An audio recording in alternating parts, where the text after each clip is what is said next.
Hello दोस्तों, स्वागत है आप लोगों का हमारे YouTube channel math by Sunil Pal में आप लोगों का स्वागत है। दोस्तों हम लोग इसमें पढ़ रहे हैं ट्रेन। ठीक है, हम लोग इसमें पढ़ रहे हैं ट्रेन मीन्स क्या होता है? रेलगाड़ी। हम लोग पढ़ रहे हैं रेलगाड़ी, जिसमें हमने एक वीडियो देख चुका है कि रेलगाड़ी क्या होती है, कैसे चलती है, कैसे किसी को पार करती है। दोस्त इसी टर्म में हम आगे बात करने वाले हैं आज रेलगाड़ी में, कि रेलगाड़ी में कोई अगर है रेलगाड़ी, समझिए कोई ये रेलगाड़ी है, ठीक है, कोई रेलगाड़ी है और ये रेलगाड़ी एक प्लेटफॉर्म है, ये कोई क्या है? प्लेटफॉर्म है और ये ट्रेन है। ठीक है, ये कोई प्लेटफॉर्म है, कोई ये ट्रेन है और प्लेटफॉर्म पे कोई एक व्यक्ति है, कोई एक बंदा है प्लेटफॉर्म पे। ठीक है, और ये ये बंदा यहाँ पे है और ये ट्रेन है। ट्रेन यहाँ से चल रही है स्पीड से, इसका कोई लेंथ है। ठीक है, ट्रेन की L1 मान लेते हैं। प्लेटफॉर्म की कोई लेंथ होगी जो L2 होगी। समझ रहे हैं आप लोग? क्या है कि एक प्लेटफॉर्म है जिसकी लंबाई L2 है, कोई ट्रेन है जिसकी लंबाई L1 है, किसी स्पीड से चल रही है और ये अपना कंडीशन एक है। क्या है? केस फर्स्ट क्या कर रहा है दोस्त? जब क्या हो कि ये व्यक्ति अगर इस पे है तो ये व्यक्ति खड़ा हो सकता है या चल सकता है, यही दो केस है। ये व्यक्ति या तो खड़ा होगा या तो चल रहा होगा। तो सबसे पहले हम इसमें देखेंगे कि ये व्यक्ति क्या है? स्थिर है। व्यक्ति क्या है, या क्या कह सकते हैं हम? खड़े व्यक्ति को पार करती है। क्या कंडीशन है कि जब प्लेटफॉर्म पर खड़े व्यक्ति को कोई ट्रेन पार कर रही है तब क्या कंडीशन होगा? ठीक है, ये ट्रेन है, कोई व्यक्ति खड़ा है, इसको पार कर रही है, तो हम कैसे ट्रेन की लंबाई निकालेंगे या कितना समय लेगी? तो हम इसमें देखेंगे दोस्त कि ट्रेन जो है वो अपने ही लंबाई कवर करती है।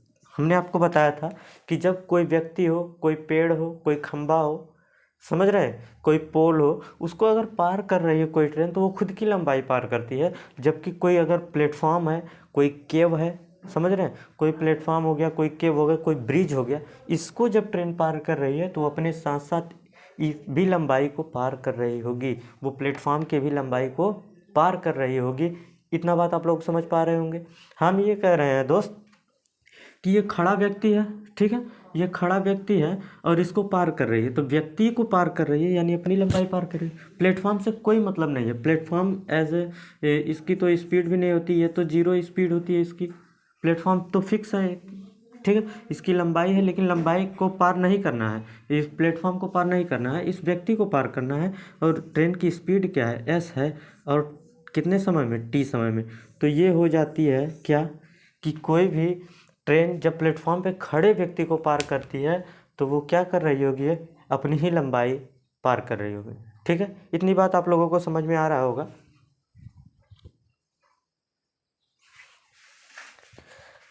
क्या इतनी बात आप लोग समझ पा रहे हैं? चलिए आगे देखते हैं हम लोग। आगे हम बात करेंगे क्या कि जब यह व्यक्ति खड़ा नहीं है, ये तो केस 1 हो गया था अपना। अब केस 2 की बात करते हैं। केस 2 क्या होगा? ये व्यक्ति चल रहा है, ठीक है, ये व्यक्ति अब इधर S2 स्पीड से चल रहा है और ये क्या है? अभी ट्रेन का स्पीड S1 है।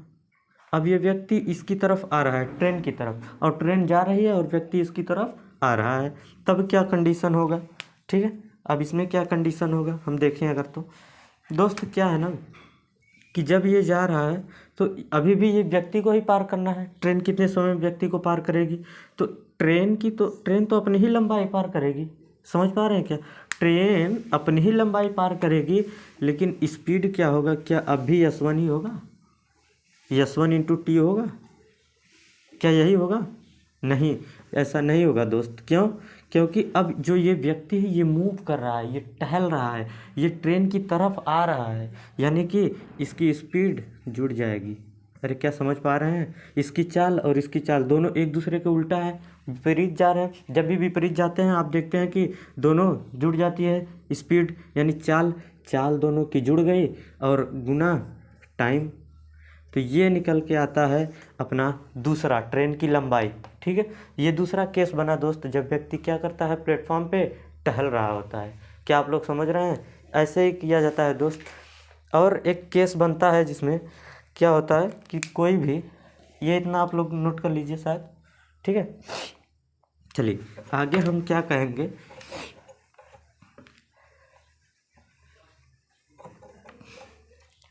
कोई ट्रेन है, ठीक है, ये कोई ट्रेन है, एक और ट्रेन है, ये ट्रेन इसको 1 कर देते हैं।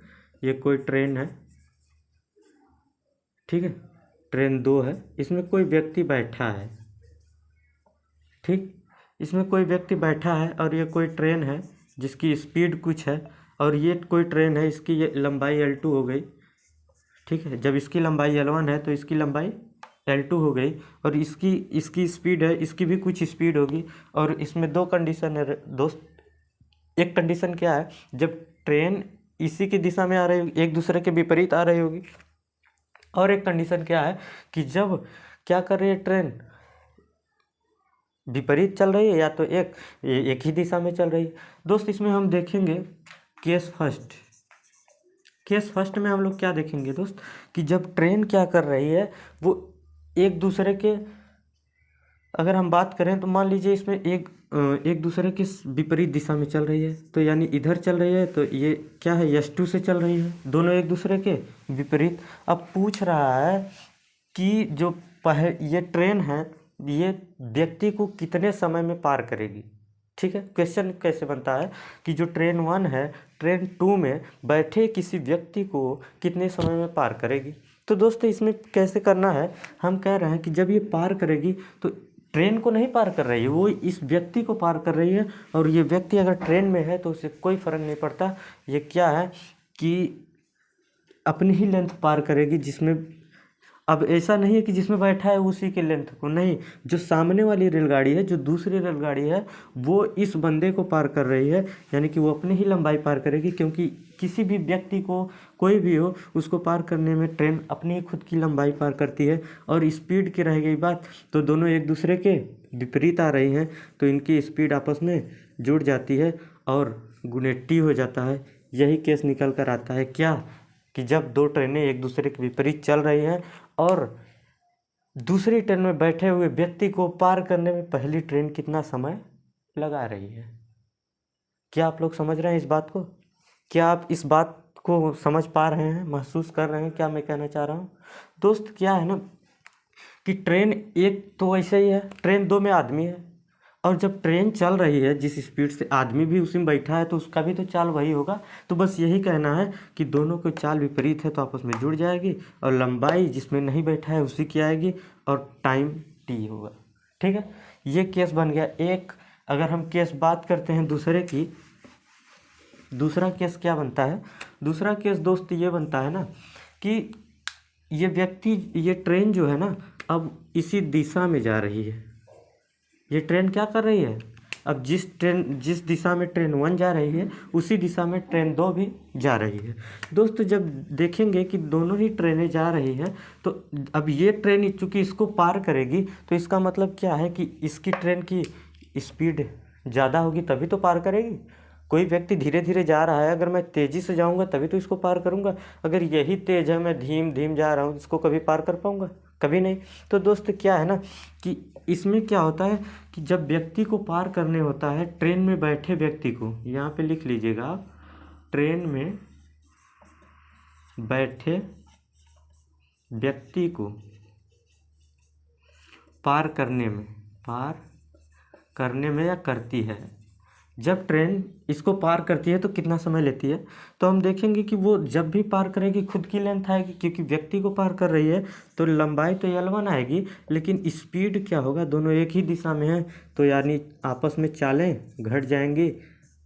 रिलेटिव स्पीड बताया था नहीं आप लोगों को, ये आपस में घट जाएंगी, क्योंकि ये क्या है, विपरीत दिशा है। और यहाँ पे आप लोग टाइम देखेंगे कि T होगा। ठीक है, इतना चीज़ आप लोग समझ पा रहे हैं, समझ पा रहे हैं? यही होता है ट्रेन। ट्रेन में दोस्तों कुछ नहीं है, ट्रेन बस इतनी सा चैप्टर है जिसको हमें पढ़ना है, चलिए, ये इतना बातें आप लोगों को शायद ही समझ में आ गई होंगी। दोस्तों ये बातें आप लोगों को समझ में आ गई होंगी। अगर इसमें एक आप लोगों को अगर हम एग्जांपल दें, एक क्वेश्चन कराएं, तो बताइएगा आप लोग, ठीक है। चलिए, क्या है क्वेश्चन? क्वेश्चन कह रहा है कि एक रेलगाड़ी 60 किलोमीटर प्रति घंटा की चाल से चल रही है। यदि उस रेलगाड़ी की लंबाई इतनी हो, ठीक है, कोई रेलगाड़ी है, ठीक है, ये समझिए, ये रेलगाड़ी है, ये 75 मीटर लंबी है, ठीक है, और यहाँ पे कोई प्लेटफॉर्म है, क्या है, कोई प्लेटफॉर्म है, कोई प्लेटफॉर्म है जो कितने है, जो 85 मीटर लंबा है, ठीक है, 85 मीटर लंबा कोई एक प्लेटफॉर्म है, ठीक। अब ये ट्रेन चल रही है और ट्रेन कितने से 60 किलोमीटर प्रति घंटा से चल रही है, और ये ट्रेन है और ये प्लेटफॉर्म की लंबाई दिया हुआ है। हमसे पूछ रहा है कितना समय में ये इस प्लेटफॉर्म को पार करेगी, ठीक है, इस प्लेटफॉर्म को कितने समय में पार करेगी। तो हमने आपको क्या बताया था कि जब प्लेटफॉर्म को पार करेगी तो अपनी लंबाई के साथ साथ प्लेटफॉर्म की लंबाई को भी पार करती है, तो दोनों की लंबाई को जोड़ देंगे तो 5 5 10, या तो आप लिख सकते हैं कि 75 प्लस 85, ठीक है। आप यहाँ पे लिखते हैं स्पीड इनटू टाइम, तो स्पीड जो है 60 किलोमीटर प्रति घंटा है और गुना टाइम। हमने किलोमीटर प्रति घंटा क्यों लिखा? क्योंकि दोस्त यहाँ पे देख रहे हैं हम लोग, ये मीटर में है लंबाई, इसको भी मीटर पर सेकेंड में बदलना होगा। जब हम किलोमीटर प्रति घंटा हटाएंगे तो क्या होगा, मीटर प्रति सेकेंड, यानी 5/18 से गुना करना होगा, ठीक है। जब किलोमीटर प्रति घंटा को मीटर प्रति सेकंड में बदलना होता है दोस्तों, 5/18 से गुना करना होता है, ठीक है। तो हम क्या देख रहे हैं यहाँ पे, इसको जोड़ दिए तो 5 5 10 और 8 1 9 9 7 16 160, और यहाँ पे इसको काट दीजिए, 6 3 18 6 दहा में 60, यहाँ पे 10 पंजू 50/3 गुना टी, 0 से 0 कट गया। यहाँ पे इसका गुना करेंगे तो 16 48/5, यानी इसको काटेंगे तो आएगा 9 पंजू 45 5 6 30। इतना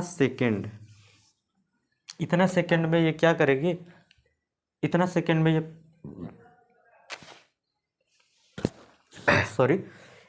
इतना सेकंड में ये ट्रेन को क्या कर जाएगी, पार कर जाएगी। क्या आप लोग समझ पा रहे हैं इतनी बातों? यही होता है दोस्त। अब आप लोग कहेंगे, आप लोगों को डाउट होगा कि किलोमीटर प्रति घंटा को मीटर पर सेकंड में आप लोग बार बार बदलना भूल जाते हैं। तो दोस्त इसके लिए हम एक छोटी सी वीडियो आप लोगों के लिए डाल दे रहे हैं, जो आप लोग देख लीजिएगा कि कैसे बदलते हैं किलोमीटर प्रति घंटा को मीटर पर सेकंड में। कभी नहीं भूलिएगा दोस्त, इतना आपसे वादा रहा, कभी नहीं भूलिएगा आप लोग। और ये चीज़ आपको हमेशा देखना है क्या, कि जब प्लेटफॉर्म को पार कर रही है तो वो ट्रेन अपनी लंबाई के साथ साथ प्लेटफॉर्म की लंबाई को भी पार करेगी, तो दोनों को जोड़ देंगे और उसके बाद किलोमीटर प्रति घंटा को मीटर पर सेकंड बदल देंगे, बस उत्तर। उम्मीद करता हूँ दोस्त आप लोगों को समझ में आया है। तो दोस्त ऐसे ही अमेजिंग वीडियो के लिए सब्सक्राइब मैथ बाय सुनील पाल। तब तक के लिए थैंक यू, लव यू।